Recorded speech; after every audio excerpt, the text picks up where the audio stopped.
Nelson Venkatesan இவரோட டைரக்ஷன்ல வந்த டிஎன்ஏ அப்படிங்கிற படத்தோட ரிவ்யூ தான் இந்த வீடியோல நீங்க பார்க்க போறீங்க. இது பார்த்தீங்கன்னா ஜியோ ஹாட்ஸ்டார் ஓடிடி பிளாட்ஃபார்ம்ல இப்போ அவைலபிளா இருக்கு. இந்த படத்துல நிமிஷா, அதர்வா, ரமேஷ் திலக், பாலாஜி சக்திவேல், சேத்தன், ரித்விகா அப்படின்னு சொல்லிட்டு நிறைய பேர் நடிச்சிருக்காங்க. லவ் ஃபெயிலியர் ஆயிருச்சு அப்படின்னு சொல்லிட்டு பயங்கரமா குடிக்க அடிமையாயிடுறாரு நம்ம ஆனந்த். அண்ட் இன்னொரு சைட் பார்த்தீங்கன்னா திவ்யா அப்படிங்கிறவங்க வந்து பிபிடி, அதாவது பார்டர் லைன் பர்சனாலிட்டி டிசார்டர் அப்படிங்கிற ஒரு மென்டல் ஹெல்த் இஷ்யூவால அவங்க வந்து கஷ்டப்பட்டுட்டு இருக்காங்க. இப்போ இவங்க ரெண்டு பேருக்கும் கல்யாணம் பண்ணிக்கிற மாதிரியான ஒரு சுச்சுவேஷன் வருது. அண்ட் ஒரு குழந்தையும் பிறக்குது. அந்த குழந்தைய கொண்டு வந்து திவ்யா கையில ஃபர்ஸ்ட் கொடுக்குறப்போவே அவங்க அதை வாங்கிட்டு இது என் குழந்தையே கிடையாது அப்படிங்கிற மாதிரி அவங்க சொல்றாங்க. பட் அவங்களுக்கு இந்த மென்டல் ஹெல்த் இஷ்யூஸ் இருக்கு அப்படிங்கறனால யாருமே, இன்ஃபேக்ட் அவங்க பேரண்ட்ஸுமே வந்து அவங்க சொல்றத நம்பவே மாட்றாங்க. ஆனந்துக்கு வந்து அட் ஒன் பாயிண்ட் சடனா ஒருவேளை வந்து திவ்யா சொல்றது கரெக்டாக தான் இருக்குமோ அப்படின்னு தோணுது. ஸோ அதுக்கப்புறமா அவர் வந்து போலீஸ் அப்படி இப்படின்னு போயிட்டு இப்போ இந்த குழந்தைய வந்து மாத்திட்டாங்களா இல்லையா, அண்ட் அவரோட ஒரிஜினல் குழந்தை எங்க அப்படின்னு சொல்லிட்டு கண்டுபிடிக்கிறது தான் வந்து இந்த படத்தோட கோர் ஸ்டோரியே. என் குழந்தைய காணோம் அப்படின்னு அந்த சொன்ன இடத்துல இருந்து தான் இந்த படத்தோட ஸ்டோரி ஸ்டார்ட் ஆகுது அப்படின்னா கூட நம்ம டைரக்டர் வந்து அதுக்கு முன்னாடியே ஆனந்த் அண்ட் திவ்யா, அதாவது அதர்வா தான் ஆனந்த் அப்படிங்கிற கேரக்டர் ப்ளே பண்ணியிருப்பாரு, அண்ட் நிமிஷா வந்து திவ்யா அப்படிங்கிற கேரக்டர் ப்ளே பண்ணியிருப்பாங்க.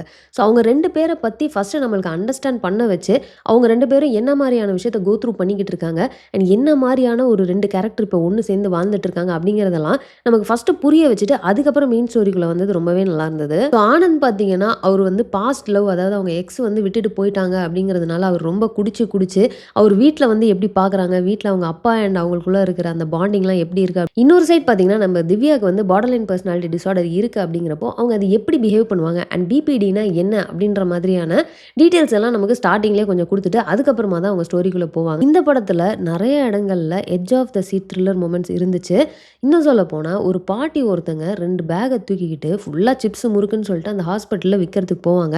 ஆனால் அங்கே போயிட்டு அவங்க வந்து அந்த குழந்தைய தூக்குறது தான் அவங்களோட வேலையே. அந்த சீனை வந்து அவங்க அந்த இருக்கிற அந்த பிஜிஎம்மாக இருக்கட்டும், இல்லை அந்த பாட்டியாக இருக்கட்டும், அந்த சிப்ஸ் பேக்கெட்டு, அந்த கேமரா ஆங்கிள்னு சொல்லிட்டு அந்த சீனை நீங்கள் பார்க்குறப்போ அவ்வளோ த்ரில்லிங்காக வந்து கொண்டு போயிருப்பாங்க.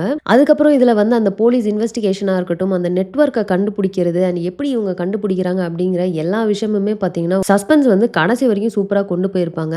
அதாவது குழந்தைய வந்து இந்த மாதிரி திருடிட்டு போய் வேற ஏதோ ஒரு வேலைக்கு கொடுத்துறது, இல்லை குழந்தைய எடுத்துட்டு போய் வேற யாரோ இல்லாதவங்களுக்கு கொடுத்து காசு சம்பாதிக்கிறது, இல்லை குழந்தைய கொண்டு போயிட்டு நரபலி கொடுக்கறது அப்படின்னு சொல்லிட்டு எந்தெந்த மாதிரி கிரைம்லாம் குழந்தைங்களை மெயினாக வச்சு நடக்குது அப்படிங்கிற நிறைய விஷயங்களை வந்து இதில் கவர் பண்ணியிருப்பாங்க. ஸோ ஓவரால் இந்த படம் எப்படி இருந்துச்சு அப்படின்னு பார்த்தீங்கன்னா கண்டிப்பாக எல்லாரும் பார்க்க வேண்டிய ஒரு சூப்பரான கிரைம் த்ரில்லர். அதர்வா அண்ட் நிமிஷாவை வந்து இந்த ரோலில் ப்ளே பண்ணுறதுக்கு அவங்க ரொம்ப ஆப்டாக சூஸ் பண்ணியிருக்காங்க. ஏன்னா அவ்வளோ அழகாக ரெண்டு பேருமே பெர்ஃபார்ம் பண்ணியிருப்பாங்க. அண்ட் அதையும் தாண்டி டிஎன்ஏ அப்படிங்கிற இந்த படத்தோட டைட்டில் வந்து ரொம்ப ரொம்ப ஆப்டாக இருந்துச்சு. பிகாஸ் உங்களுக்கு படத்தை பார்க்குறப்போ தெரியும் அது நம்ம குழந்தையா இல்லையா அப்படின்றத தெரிஞ்சுக்கிறதுக்கு மெயினான விஷயம் வந்து டிஎன்ஏ தான். ஓவரால் படம் வந்து எனக்கு ரொம்பவே பிடிச்சிருந்து. ஸோ இந்த படத்தை நீங்கள் ஆல்ரெடி பார்த்துட்டீங்க அப்படின்னா நீங்கள் என்ன ஃபீல் பண்ணுறீங்க அப்படின்றத கமெண்ட்டில் போடுங்க. இன்னும் பார்க்கல அப்படின்னா மிஸ் பண்ணாமல் இன்னைக்கு கண்டிப்பாக இந்த படத்தை நீங்கள் பார்த்துருங்க. ஸோ அவ்வளோதான், இந்த வீடியோ நான் இதோட முடிச்சுக்கிறேன். இந்த வீடியோ உங்களுக்கு பிடிச்சிருந்தா லைக் பண்ணுங்கள், உங்கள் ஃப்ரெண்ட்ஸ் எல்லாத்தையுமே ஷேர் பண்ணுங்கள். அண்ட் மறக்காமல் சேனலை சப்ஸ்கிரைப் பண்ணி என்ன சப்போர்ட் பண்ணுங்கள். நெக்ஸ்ட் ஒரு இன்ட்ரெஸ்டிங்கான வீடியோவில் உங்களை மீட் பண்ணுறேன். தேங்க்ஸ் ஃபார் வாட்சிங். Bye by.